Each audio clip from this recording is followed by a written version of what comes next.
Jangan lupa like, komen, dan subscribe channel YouTube TVRI Bengkulu dan nyalakan lonceng notifikasinya.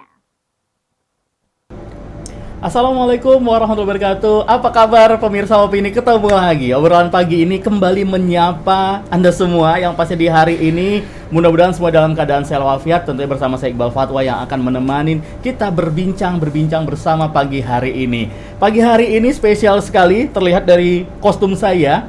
Ini asli ya, namanya warisan Nusantara. Nah, bagi Anda pasti yang tahu ciri khas batik apa ini pasti bisa menebak ya, karena di sini ada unsur-unsur etnik batik khas yang merupakan salah satu warisan dari suku yang ada di Provinsi Bengkulu ini. Nah, batik apa itu? Nanti kita akan bahas bersama dengan sang pembuatnya langsung.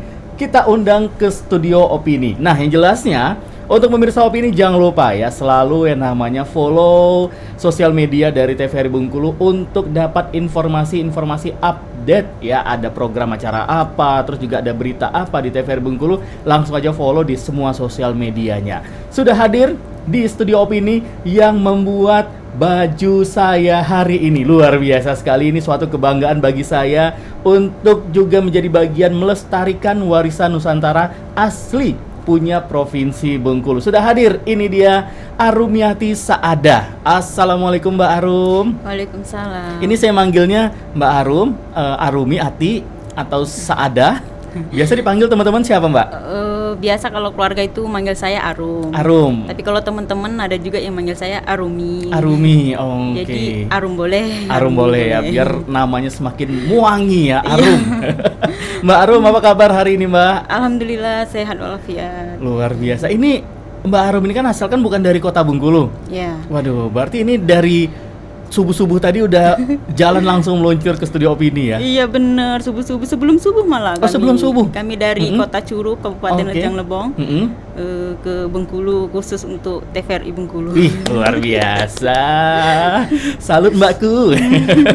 Mbak Rumi, ini baju yang saya gunakan. Nah, kalau tadi kita spill, mana dia? Oh, ini ada nih. Iya. Ini adalah motif batik Kaganga. Kaganga, itu dia pemirsa Opini ya. Jadi hari ini kita akan membahas mengenai batik Kaganga. Sudah hadir di studio Opini adalah pengrajin dari batik Kaganga yang sekarang bisa dilihat dikombinasikan dengan batik-batik modern Nusantara ya. Mbak Rumi, Iya. perjalanan Mbak Rumi, ini kalau dari logatnya sepertinya Mbak Rumi ini bukan warga asli suku Rejang. Kalau dari logat ini terlihat dari orang-orang Jawa, benar Mbak ya? Iya. Nah, ini benar. menarik sekali. Benar, sebenarnya kenapa batik Kaganga ini harus khusus orang Rejang ya kan?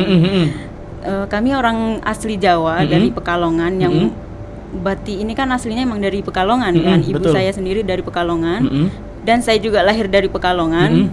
Jadi kayak diwariskan batik ini khusus untuk kami orang Jawa yang ada di Rejang Lebong, batik Kaganga ini. Oh, oke. Berarti dikombinasi sama batik Pekalongan. Iya, batik. Ditulislah di sini ada motif Kaganga. Kaganga khas Rejang Lebong kan? Khas Rejang Iya, Lebong. Aksara Kaganga asli dari Rejang Lebong. Benar sekali. Nah, berarti ini memang salah satu ibaratnya warisan dari orang tua. Iya. Usaha turun temurun berarti iya, Mbak ya. Benar. Sebenarnya kan ini usaha orang tua saya kan. Tapi mungkin orang tua saya ini udah tua ya. Jadi ibaratnya sekarang ini saya yang mulai merintis penerusnya gitu kan. Saya harap supaya saya bisa meneruskan ciri khas Kabupaten Rejang Lebong ini. Betul. Batik Kaganga yang satu-satunya kami di Kabupaten Rejang Lebong ini. Oke, berarti dari sekian banyak mungkin pengrajin batik atau pengrajin yang lainnya, satu-satunya yang mempopulerkan juga terus melestarikan batik Kaganga ini di Mbak Arumi bersama keluarga ya? Iya, benar. Oke. Nah, ini sebelum Mbak Arumi orang tua. Nah, sebelum orang tua Mbak Arumi berarti kakek nenek dulu juga sama pengrajin batik juga? Iya, benar. Nenek saya yang dari ibu saya yang ada di Pekalongan. Oke. Membatik. Oh, membatik juga. Iya. Berarti memang sudah Memang turun temurun ya. Nah, kenapa nih Mbak Rumi dari sekian banyak, mungkin juga di Provinsi Bengkulu kan juga terkenal dengan batik kain besurek. Iya, benar. Nah, kenapa tidak juga batik kain besurek? Kenapa harus di Kaganga? Selain tinggalnya di Curup. Ya kami kan mau melestarikan kebudayaan Lejang Lebong ini, jadi kami khusus batik aksara Kaganga. Jadi khas punya kan Kabupaten Lejang Lebong ini punya ciri khas sendiri batik Kaganga. Kayak misalnya kayak di Bengkulu Utara Enggano ya, itu ada batik Kagano ya kalau nggak salah. Kalau di Lejang Lebong batik Kaganga. Oke. Nah, setahu saya nih Mbak Arumi, Kaganga ini kan dia ada aksara ya, tulisan. Berarti kalau dari segi motifnya ini sebelum menulisnya ini kan semuanya pakai tangan Mbak ya, manual ya? Manual kan, ini batik tulis kan. Oh, batik tulis. Iya benar. Karena batik tulis ini kan nilai budayanya lebih tinggi lagi daripada batik-batik zaman sekarang kan yang print gitu. Banyak ya. itu print, sablon, beda. Kalau batik tulis ini kan punya apa ya, nilai tersendiri ya, yang banyak peminatnya juga, yang kalangan mungkin khusus tahu seni, seni tulis gitu. Oke, nah berarti sebelum Mbak Arumi menulis, berarti Mbak Arumi juga harus belajar Kaganga itu sendiri. Iya benar.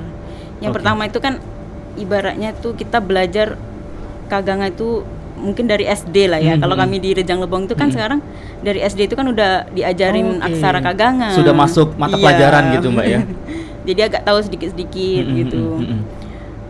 Oke, nah kalau yang ini Mbak, ini juga bagian dari Kaganga ya? Iya benar. Oke, kalau ini bisa kita baca nggak sih Mbak? Bisa. Ini apa nih Mbak?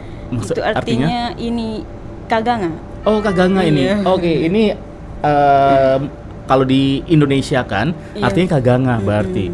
Oke, berarti kan kalau Mbak Arumi ini kan orang Jawa, berarti pendatang di sana. Nah, bagaimana nih respon dari para tetangga begitu tahu tetangganya melestarikan batik khas motif Kaganga ini? Kalau untuk tetangga ya banyak mensupport ya. Malahan kami karyawan banyak yang tetangga. Oke, berarti kayak karyawan suku Rejang sana ya? Orang Jawa, suku Rejang juga ada. Karena di sana kan rata-rata ibu rumah tangga kan. Jadi kayak mencari penghasilan gitu. Oke. Jadi kami bisa misalnya lagi banyak orderan, batik ini lagi banyak orderan, kami minta tetangga itu yang udah pernah kami latih batik. Oke. Jadi dia bisa bantu kami, tapi dapat juga dia uang gitu ya ibaratnya. Uang jajan. Benar, betul ya. Berarti memberdaya mengajak tetangga yang pertama juga sebagai ya bantu-bantu untuk uang dapur gitu. Benar. Terus juga mengajak dari tetangga ini juga turut serta melestarikan dari Kaganga. Oke, nah sejauh ini Mbak Rumi, ini mulai dari tahun kapan nih? Kalau untuk dari orang tua Mbak Rumi? Ya? Kalau dari orang tua saya itu sekitar udah 20 tahunan yang lalu mungkin ada ya. Saya lagi kecil, masih kecil. Jadi saya itu emang dari kecil tuh udah diajarin, nggak diajarin sih, karena mungkin udah darah ya, darah dari orang tua saya membatik ini, jadi saya bisa otodidak gitu. Melihat ibu saya membatik, jadi saya ikut membatik dikit-dikit gitu kan. Jadi kelamaan tuh saya bisa. Oke, karena sehari-hari ngelihat. Nah, berarti ini kan pakai apa? Centang ya namanya ya? Bukan. Oh, bukan centang, beda lagi. Namanya canting. Oh, canting, centang. Lupa juga ya saya bawa canting. Jadi pakai canting, terus juga pakai lilin gitu ya? Ya, pakai lilin tuh atau malam kalau orang Jawa namanya. Malam. Nah, kalau untuk satu kain misalnya, biasanya Mbak Arum ini membuatnya satu motif itu maksimalnya berapa meter untuk kainnya? Kalau untuk ukuran baju kami tuh 2 meter seperempat. 2 meter seperempat. Itu semuanya total tulis tangan ya? Tulis manual. Tangan. Dia kan berproses. Berapa lama pengerjaannya Mbak? Prosesnya ya. Yang pertama itu kita prosesnya itu bikin desain dulu. Kita kan desain tergantung dari konsumen. Misalnya konsumen mau desain apa, motif apa. Nanti kita cari ya kan, atau motifnya dari konsumen. Jadi kita gambar dulu, kita gambar di kertas HPS itu yang warna putih. Habis itu baru kita pindahkan ke kertas minyak, yang kertas minyak itu. Kita taruh di meja, terus kita bentangkan lagi kain. Kita gambar satu-satu, kita susun ke kain itu sampai 2 meter seperempat itu.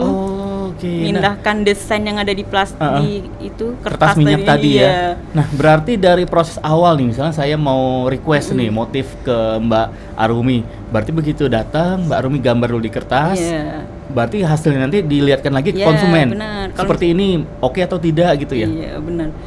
Misalnya dia oke, kita lanjutin. Kalau misalnya dia mau minta tambahan lagi, nanti kita rombak lagi desainnya gitu. Kita akan ngobrol-ngobrol lagi nih Mbak Rumi. Dan pemirsa Opini, jangan kemana-mana. Setelah yang kalian berikut ini, tentunya kami akan kembali lagi hanya untuk Anda.